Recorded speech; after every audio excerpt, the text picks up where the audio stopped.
Welcome back to the deep dive.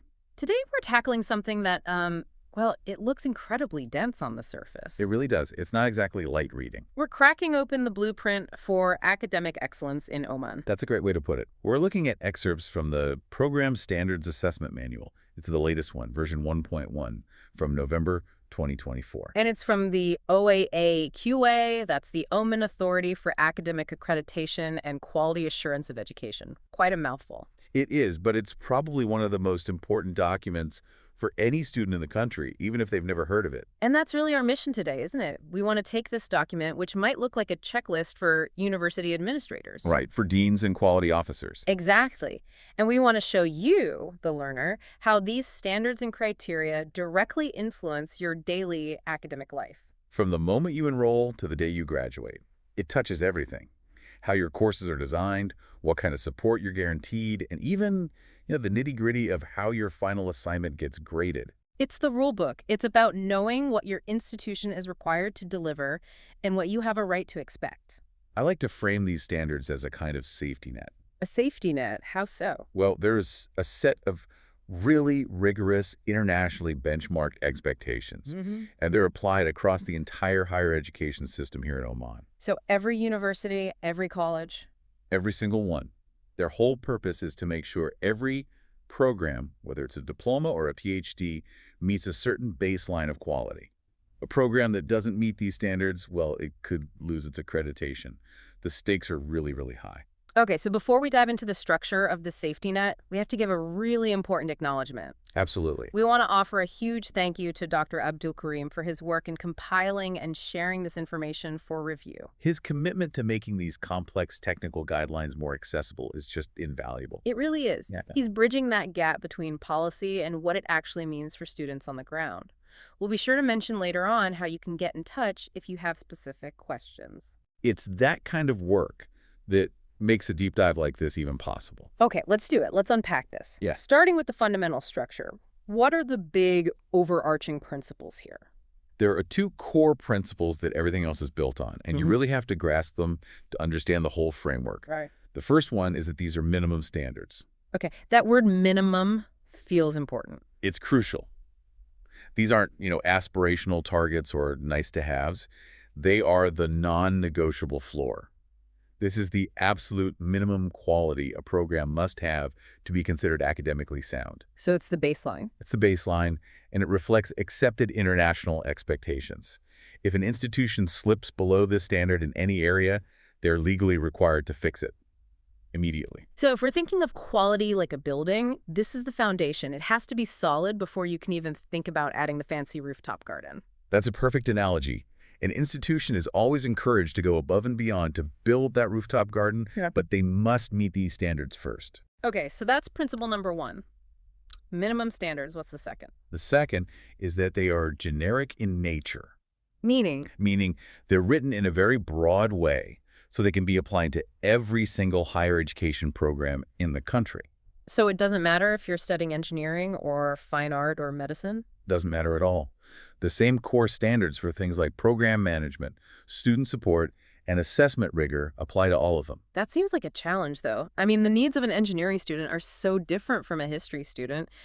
How does a generic standard work for both? And that's where the responsibility shifts from the OAAAQA to the institution itself. The standards provide the national framework, the skeleton. Right. Then it's up to the university, the HEI, as the document calls it, to add the muscle and the specifics. They have to implement their own discipline-specific requirements that fit their mission. So the generic standard might say students must have access to appropriate resources. Exactly. And for the medical school, that means high-tech simulation labs. For the journalism school, it means a state-of-the-art media suite. The standard demands quality, but the university defines the technical specifics needed to achieve that quality in their particular field. Got it. It's a way to keep standards consistent across the nation while still allowing for that specialized excellence. You've got it. So let's get into the hierarchy. The document lays out 3 levels. How do they break down? You can think of it as zooming in from the big picture down to the fine details. Level 1 is the standard. The big pillar. The big pillar, exactly. A broad area of quality. There are 3 of them. Standard 1 is program management, which covers everyone. Okay, the administrative backbone. Then you have Standard 2 for coursework program design and delivery. That's your typical bachelor's degree or taught master's. And Standard 3 is for research programs. So PhDs and masters by research. Right. So the first number tells you what kind of program you're dealing with, Then we zoom into level 2. which is the criterion. This is a specific statement about the quality expected within that standard. So under Standard 1, for example, you have Criterion 1.3, which is risk management and financial viability. So these are the specific things the university has to prove they're doing well. Precisely. They are the measurable targets.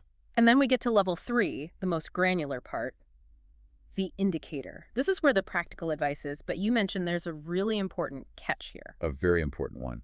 The indicators are officially described as non-mandatory guidelines. Non-mandatory. Right. They are not a rigid checklist. They're there to help the university do its own self-assessment. The university must meet the criterion, but it can technically use different methods to prove it. Okay, let's dig into that, because a skeptical student might hear non-mandatory and think, great, so the university can just ignore the hard parts. That's a fair question. Yeah. And it gets at the role of the OAAQA auditors. While the indicators aren't a checklist, they represent internationally recognized best practices. So if a university decides to ignore an indicator and use a different method, They'd better have a good reason. an excellent reason, their method has to be just as good or even better than what the indicator suggests. If they use a weaker method, the external review team will flag that as a major problem. I see. So the indicators function as a gold standard. They're not legally binding in themselves, but they're the benchmark against which everything else is measured. Exactly. And for you, the student, that makes them a really powerful tool for advocacy. Right. You can point to an indicator and say, this is what best practice looks like. How are we achieving this? And this whole structure, this whole rigorous framework, it's not just for its own sake, is it? Not at all. This is all deeply connected to Oman Vision 2040 Right. and the Oman Qualifications Framework, the OQF. So it's about national development? It's entirely about that. It's designed to ensure that the graduates coming out of the system have skills that are relevant, recognized internationally, and ready to contribute to the country's future. It's a huge investment in human capital. Okay, that's a fantastic overview of the blueprint. Let's move into the first of those big pillars. Let's do it. We're now diving into Standard 1, program management. And for the student, I think you said it's like a guarantee, right? That the program is being run like a stable, reliable business. It's exactly that. It's all the behind-the-scenes work that ensure your program will still be there fully resourced when you're in your final year. It prevents collapses. So let's start with Criterion 1.1, program planning and management. The key idea here seems to be data. Everything is driven by data. Effective management can't be based on guesswork. It needs relevant, timely data. And this is where the student's voice comes in directly. I'm looking at Indicator J, which says planning and resource allocation must be informed by stakeholder feedback data. That's you. Stakeholder feedback is your course evaluations, your student satisfaction surveys, those exit surveys they ask you to fill out when you graduate. So they're not just, tossing those into a file somewhere. They are legally required to use that data. If 50 students say the library's online database access is too slow, that data has to be fed into the operational planning and budgeting cycle for the next year. That reframes those surveys entirely. It's not complaining, it's contributing to the strategic plan. You're a key data source for quality improvement. What about the people in charge? The program managers? The standards are clear on that too. Indicator B says they have to have the right qualifications, the right expertise, and this is key, the authority to actually manage the program. They can't just be a figurehead. And what if your program is delivered across different campuses? Or maybe partly online? Indicator F covers that. It's about consistency. The university has to ensure that the quality of delivery and support is the same, regardless of where or how you take the course. Parity of experience. Exactly. An online student should have an experience of the same quality as an on-campus student. All right, let's move to a criterion that sounds, I'll be honest, a little dry. Criterion 1.3, risk management and financial viability. Why should a student care about the university's budget projections? It sounds dry, but this is probably one of the most critical parts of that safety net we talked about. Okay, convince me. Let's imagine a student. We'll call her Fatima. She's in her second year of a very specialized 3-year degree in, say, renewable energy engineering. Okay. The program requires expensive lab equipment and highly specialized instructors. Halfway through, the college announces, "Sorry, we've run out of money.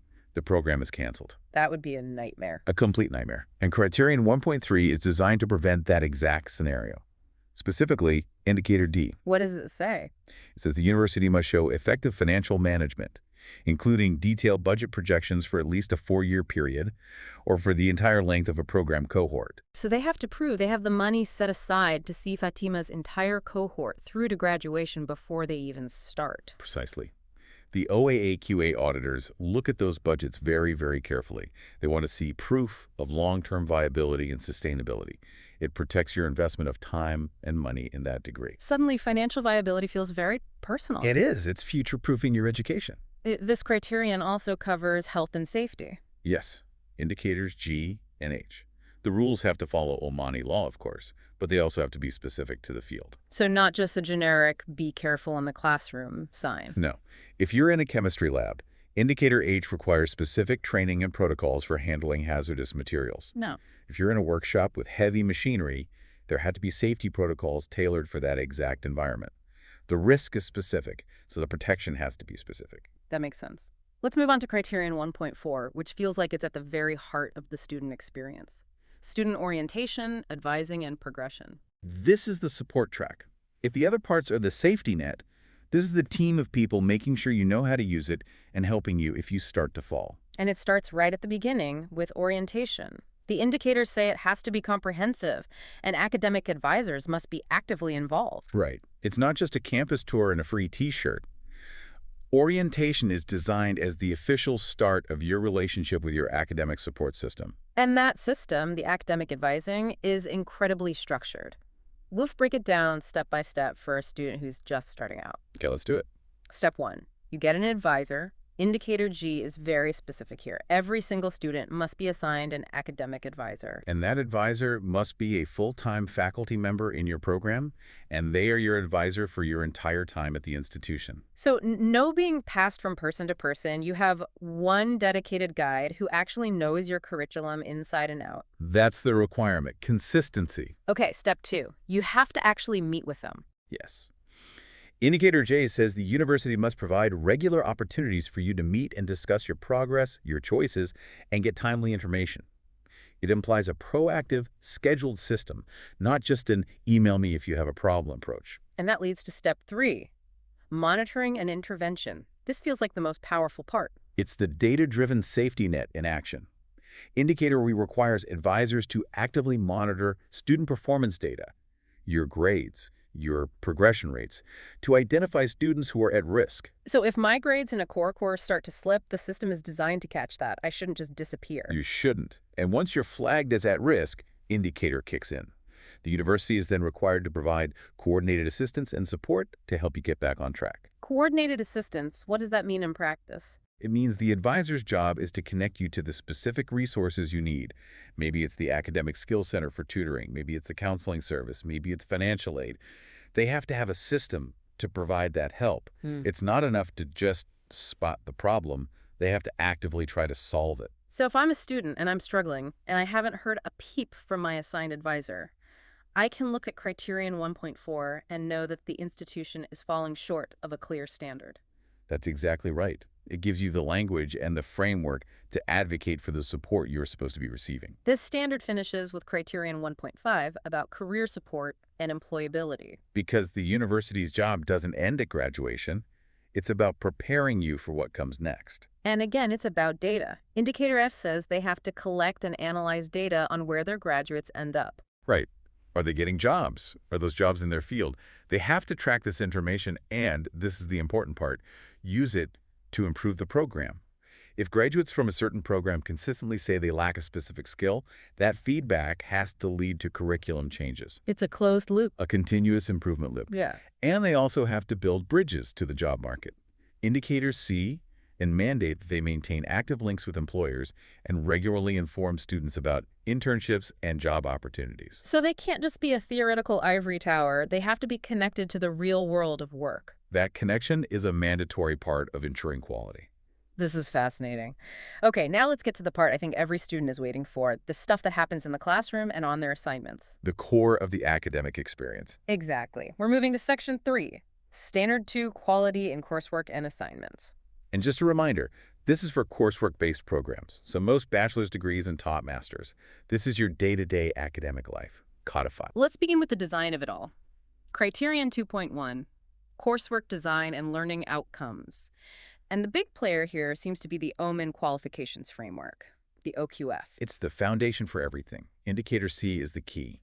It says that the program's learning outcomes must promote a student's ability to demonstrate the characteristics of the OQF. Let's spend a moment on those because they are so much more than just knowing stuff. There are 8 of them. 8 distinct areas, and they're designed to create a well-rounded, capable graduate. Okay, walk us through them. So number 1 is knowledge, the theoretical stuff.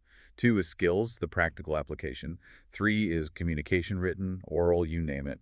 4 is numeracy, being comfortable with data. So far, so good. 5 is information and communication technology, or ICT skills. 6 is a big one, autonomy and responsibility. Can you work independently and ethically? Okay.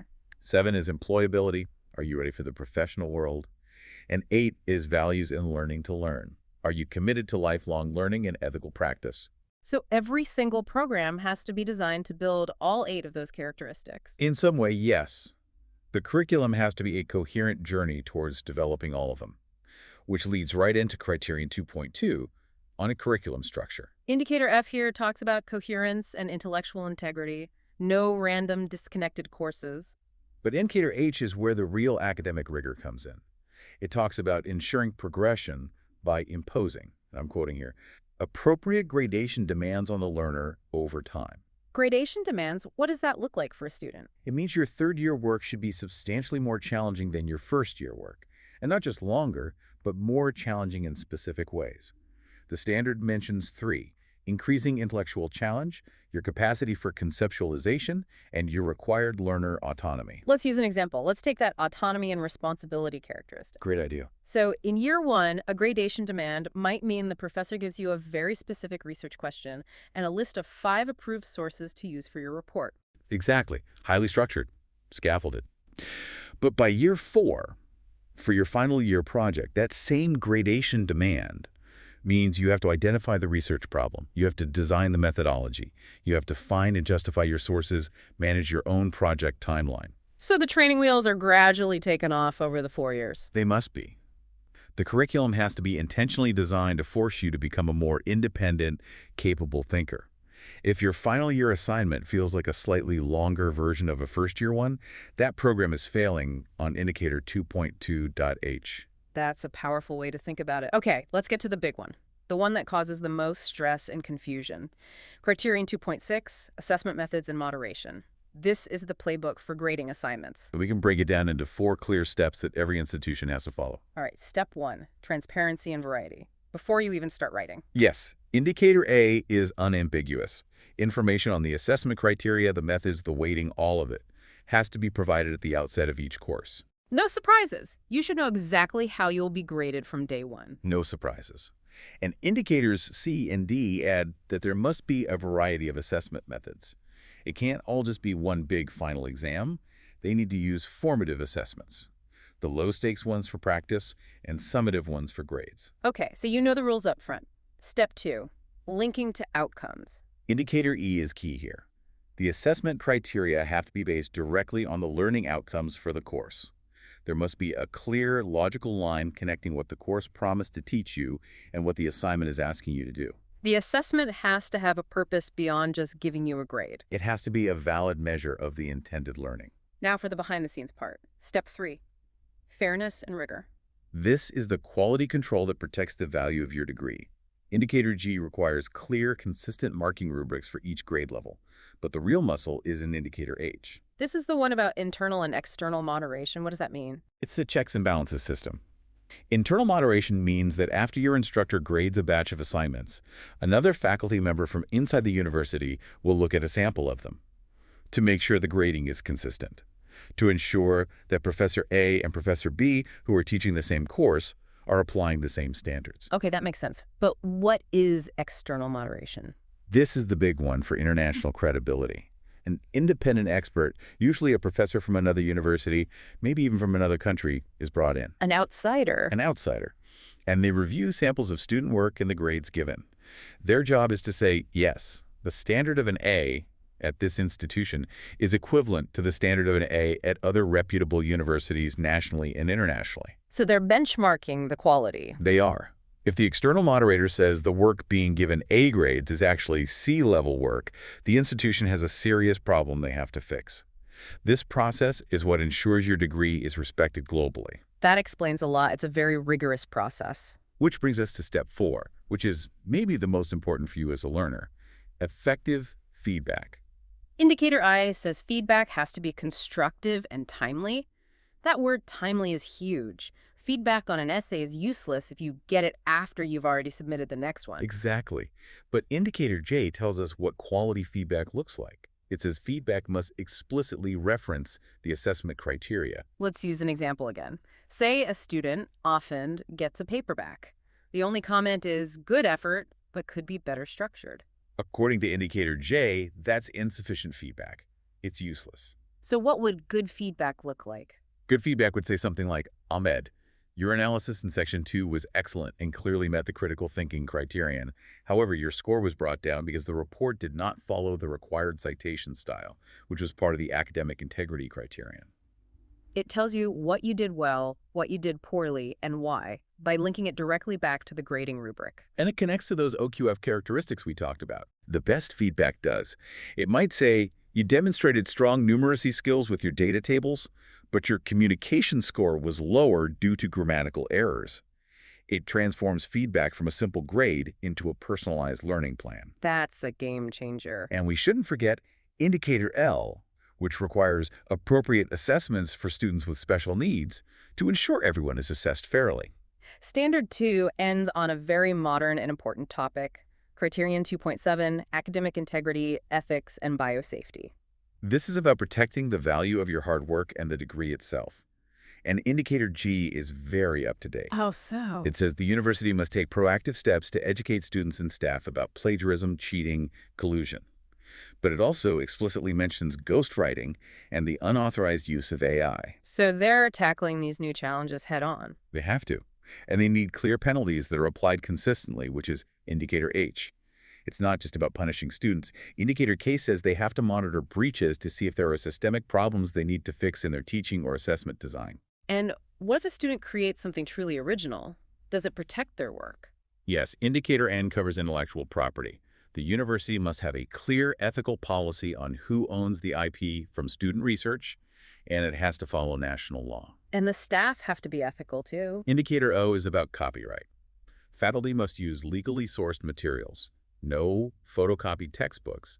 They have to model the ethical behavior they expect from students. Okay, we've covered the vast majority of students with coursework.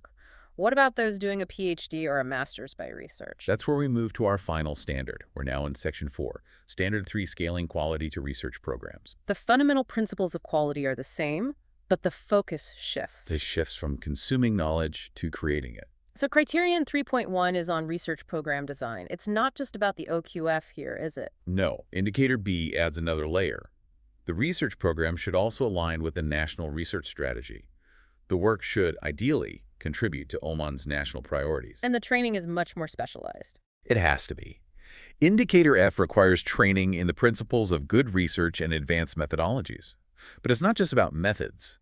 Indicator G says students must be encouraged to think about the broader context, the societal, ethical, and legal implications of their work. A PhD isn't just a technical exercise. It's about becoming a responsible creator of new knowledge.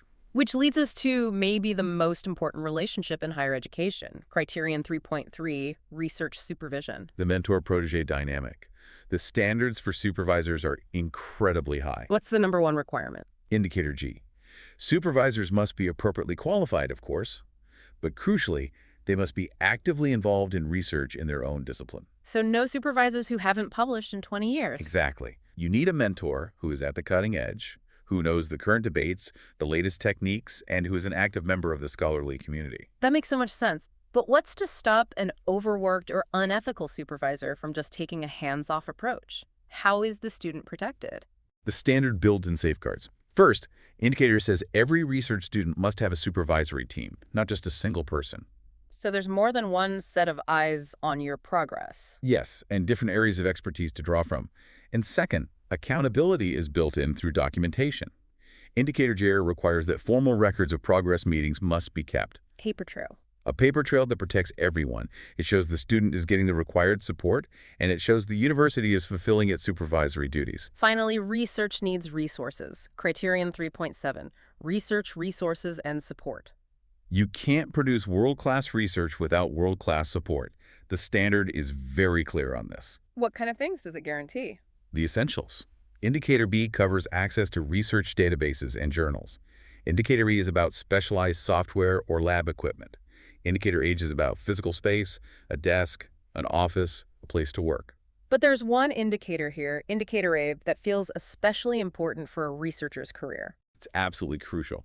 It says there must be support and funding available for research students to attend and present at academic conferences. And it's not listed as an optional extra.